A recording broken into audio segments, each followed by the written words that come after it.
Well, welcome back. I hope everybody had a pretty decent 3-day weekend. But we still got to do the news. So following last week's mass shooting, 30 more people were killed over the weekend. 13 in Philly alone. Residents are now safer at Bill Cosby's house.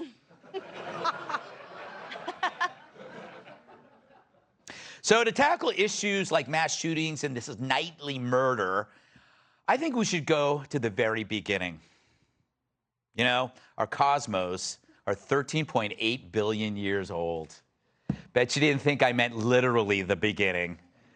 But I figure we'll start there, and then by my estimate, we should be done with this monologue by the time William Devane runs out of gold. But to see what evil looks like now, it helps to see it with a backdrop of history. It might tell us what we went wrong in this blink of an eye of the last 30 years. Because something did. Sure, we've had horrible violence for centuries. Genghis Khan killed millions of people, but he also fathered a ton. Historians call him that era's Pete Hegseth.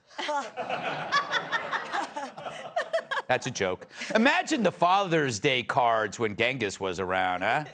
Dear Dad, you conquered my heart and Asia Minor. Ivan the Terrible. He didn't get that nickname from not spraying Febreze after he used the bathroom. He was truly terrible. Glad they're not around to hear me riffing on him.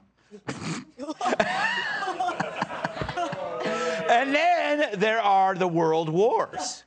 One, which I guess led to two. I bet you didn't think I'd be this thorough, did you? I'm a regular Julius Socrates. The good news, it seems we're less violent as a species, except for these spasms of mayhem and this ongoing murder spree, or as George Gascon calls it, misdemeanors. But guns have been around longer than Wolf Blitzer or even Joy Behar. But not mass shootings, they're new. Kids used to bring guns to school back in the day, apparently. True, teachers' pets brought apples so other students could shoot them off the teachers' heads. I made that up. But we've had violence, weaponry, and evil, and that's just the Gutfeld family.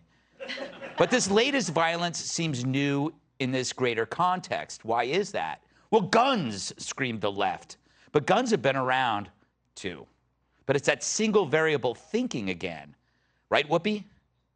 Listen, this AR-15's got to go. I'm sorry. And I don't care, NRA. You got to give that gun up. You can have your other yeehaw guns, whatever you want. The AR-15 has to go. Is not a hunting gun. It's a weapon It is of war. not a gun where you're going to go out and shoot your dinner. This gun is meant to kill people. That's what it's for, and you can't have it anymore. Well, as long as I get to keep my yeehaw guns. Gonna go out and shoot me some yeehaws. Anyway, she sold me. But now there's another new variable that could be part of this, bullying. Feels like that's gotten worse. And our solutions for bullying seem pretty weak. Pushing pronouns and colorful flags, something tells me that's not addressing the people most likely to kill. Real outcasts don't fit a trendy label. Meanwhile, the schools have been in perpetual decline for decades as costs go up. Kids would call it a pyramid scheme if they knew what pyramids are. And the really damaged kids are just too young to have a paper trail that might serve as a red flag when they try to get a weapon. So what about broken homes? That's new as well. Since the 1970s, we've seen society accept the decline of the family. Some have actually even encouraged it. And what fills those gaps? Well, you can have gangs, video games, TikTok. It's much like Biden's energy policy. We're going to force you off fossil fuels with no real alternative. Because the decline of the nuclear family is a loss of precious energy, too. When things go bad for a kid, what's he got to rely on? Gone are the mom and dad and brothers and sisters that served as a hedge against isolation. So he's got an empty tank. And what's he fill it with? Some seriously bad. So those are the variables: family decline, social media, alienation, loneliness. And they intersect to create both the nightly mayhem and mass shootings. These variables can't be observed by the media or the left because they're culpable. It's like a vampire looking into a mirror who can't see his reflection. True, they've wrecked more homes than Hurricane Katrina. See, with no father in the house, how does a young man learn how to handle his own rage? Sometimes he doesn't.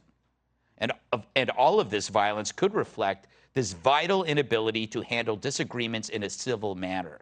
Civility becomes the opposite of manliness. Meanwhile, something else has arisen in the last 4 decades: cable news, where actions are amplified beyond anyone's imagination. You could be Ivan the Terrible in one quick and easy step, and the media obliges by making you a household name. And after all, isn't that what the youth of America want? Fame and fortune at any cost? Yet we blame the carnage on whatever's used in the crime. No one dare work backwards. But I'm old enough to remember when Democrats cared about root causes. But now who has the time? Hell, who wants to make that effort? I mean, it's only this country's future that's being gunned down. It's much easier to just blame that object in the killer's hand. But the last 30 years show you it's more than that. A broken household creates a broken person, sent to a broken, untrained, and ambivalent school, and commits a hellish act amplified by a broken media. Every action incentivized. The criminal gets back at the broken home, the crime makes the forgettable teen unforgettable, and the media turns it into content. The killers don't even have to make a demand. So sure, we can raise the rifle ban to 21. That works so well with alcohol. But until we admit that the problem is multifaceted, we're lost. It's everything our modern culture mocked: family, religion, even fathers. And that turned out to matter more than anyone admitted. When you have no purpose and you don't respect life or fear death. And now a thoughtless culture blames the gun rather than their own desertion of values. I guess I can't blame them, but I do. Completely. Let's welcome tonight's guest. She talks so fast your ears have to put on track shoes. Outnumbered co-host Emily Campagno. He works in the hottest clubs on the comedy circuit, offering men paper towels in the bathroom. Actor, writer, and comedian Jamie Lissow. He's what you get when you cross an 80s teen villain with the state of Connecticut. It's true. Co-host of the Clay Travis and Buck Sexton Show, Buck Sexton. And she can refinish furniture with her laugh. Fox News contributor Kat Tipp. Emily, good to see you. You were one of the only people here at the office yesterday. I was holding down the fort. Yeah, You're welcome. That's another sign for saying I was very lonely. I was lonely. A very lonely person. But they have free food when you work here on Mondays, don't they? No, they don't. I was eating chips out of the free baskets, but that's it. No, they have just free snacks. They have free food. They just didn't tell you. Yeah. We all enjoyed it. We actually came back here and took some home. So what do you? We're now in that second step where now it's like we must do something. We must do something. And then you see that there's only one variable that like the politicians will look at, which almost guarantees failure because we don't trust them. If you're only looking at one variable, which is guns, no one else will trust you. You have to look at everything else. What do you say to that? It guarantees failure, and it also, to me, illuminates why it's all just politics to begin with. So let's take Chicago, which you brought up in the intro. Illinois has one of the strictest gun laws in the country. Right. And yet Chicago saw 43 people shot this weekend, 8 of them fatally. And that mayor was among the first to come out after the Uvalde shooting to say, oh, we need these stricter gun laws.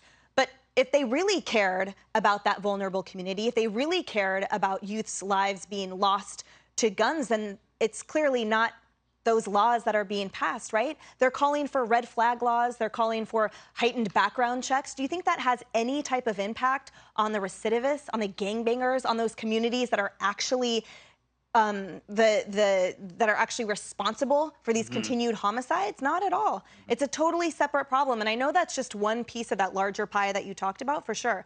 But in terms of that homicide, criminal justice realm, it would do a lot better for them to enforce the laws that we already have, rather than create random ones that have zero applicability to who's actually pulling the trigger on the streets. That is a very good point. The laws are already there. People will argue against that the reason why Chicago, that it's you have the logic in reverse, that Chicago has the stricter gun laws because of the crime. That's what they'll argue. Right. But those people, what do they care? Huh, Jamie? Mm-hmm. Yeah. Yeah. It's always good to be a comedian when we start off on gun crime, isn't it? Whatever joke you're about to make, just remember. I have so many jokes about gun violence. Yes. It's just which one to choose. Yeah, you know? there's so many of them. There's so many. And I encourage you just to workshop all of them, right, and ruin your career. You can see them all in my new special, Things That Aren't Funny. Yes. Dude, what about Whoopi going like, hey, NRA, hey, NRA? I was watching it like, what are the chances the NRA is hearing this message? And what are the chances anyone's watching that show? Yes. Let alone, that was like so crazy. I'm gonna be controversial. I think they should raise the age to 21 for all the yeehaw weapons. The yeehaw weapons? And I honestly think they should make it 21 and just see what happens. Yeah, like a test. I think I'm always for beta testing anything, you know, but the hard thing about testing something like this is because even though these mass shootings are not rare enough, they are rare enough that you could do an experiment for 5 years and not get a mass shooting, and it may not have anything to do with what you're testing. For sure. That's 100% true. And like some places have weird laws. Like in Alaska, for guns, like the background check, they FaceTime you and just look in the background. That's not very... That actually might work. That's true. That might work. You see like a... Just looking in the background. You're right. Like you see a bong and like... Yeah, like, oh, well, bong, but no, but like the kid, the mass shooter apparently he killed cats. He had a bag of cats. How did we miss this? Anybody who mutilates animals always ends up moving to the next level, right? Like my Uncle Steve. But anyway. Sorry about that. Yeah, I know. Where am I? I'm going to go to you, Buck. Good to see you, as always. You always bring a thoughtful kind of veneer to even the most droll topics. So I don't even know what I did. That's good. I'll take it. Look, No, it's been a long weekend. It's been a very long weekend. Part of my brain, I think I left somewhere, but I'm not sure where. So I had never been to Chicago before, Yeah. and so I went a couple of weeks ago, and I was standing. This is all true. Standing in front of the bean. It looks like a metallic spleen. Everyone goes to see this thing, and it's just this big metal thing, and everyone stares at it and they go, "Oh my gosh!" And I turned to my girlfriend and I said, maybe the crime in this city, beautiful day in Chicago, maybe the crime in this city really is just limited to certain areas. There are some cities where it's very, New York, for example, gun violence is very much precinct to precinct in a few places. And then there was a fatal shooting at the Bean that then caused a total lockdown on anyone under the age of 18 being even allowed in the park 2 hours after we were there. So clearly Chicago has a really big problem along with a lot of other cities. Now we get to the root causes issue. We could talk about BLM and a lot of things. But I would just point this out while people are discussing the gun law changes that would be possible. Gun laws disproportionately affect young minority men in major cities. They're the ones who disproportionately get arrested for it. So what you see is, on the one hand, they're saying magazine limitations like Justin Trudeau. They're saying more background checks. But then the district attorneys in Los Angeles and New York and Philadelphia, they have young guys. They say, well, I don't want to actually enforce the law against him. It's a felony. He's not going to be able to vote. This is such a tremendous point. And so this is what ends up happening. They make it harder for people to use the yeehaw guns at the range. They have the state trooper come by and say, do you have 7 rounds in that magazine or 5? But then at the city level, where the gun violence is actually happening, they say, well, we don't want to really enforce these strict gun laws that strictly because we're going to have a disparate impact and social justice will suffer. So they don't even know what they're trying to do. That is such a disturbing and correct point. So he just answered why they're not enforcing the laws. There you go, see? What do you think, Kat? Last word to you. I don't know. I just think that when we talk about do something, when people say let's do something, that's not an actual call to action. That's really not doing anything. People, even if they want to talk about, want to ban these weapons, even if that was in place, if you talk about this most recent shooting, that wouldn't have made much of a difference if the cops are just hanging out outside the school for more than an hour. And obviously, like you said, most of the gun violence that occurs is not these sort of mass shootings that we see. And I think that we need to be really careful about making laws from a place of emotion in general. And I think that it's one thing to say you're pro-Second Amendment or you're against Second Amendment, but to me, the Second Amendment is the argument because that's in place and that applies. And if you don't respect that, then really the whole Constitution you can't respect because if all of them don't matter, then none of them do. Yeah. By the way, it's very easy for Canada to like do that gun ban when your next door neighbor is the United States. Yeah. Right? It's like, oh my God, there's a war. Let's go next door, bang on the door, and see if they got any guns. And we always do. This is a family tradition up there, by the way. Trudeau's dad, the prime minister, back in like the 70s, he also made it basically impossible to get a handgun there in the first place. So now his son comes along, and for just the purposes of a little virtue signaling and getting some media attention from the libs in this country, says you basically can't get a handgun in Canada anyway. Yeah. Perhaps the dumbest person in Canada became the prime minister. You know who can get handguns, though? It's true. I was going to say, the criminals that are shooting people in Canada, which has not happened in the same numbers it does here, but they can get handguns. Yes. But people that want to obey the law can't get handguns. They can't. That's how it works out. All right. Nonsense. Up next, are Biden's aides throwing him under the bus because he makes an incoherent fuss? Hey, Sean Hannity here. Hey, click here to subscribe to Fox News YouTube page and catch our hottest interviews and most compelling analysis. You will not get it anywhere else.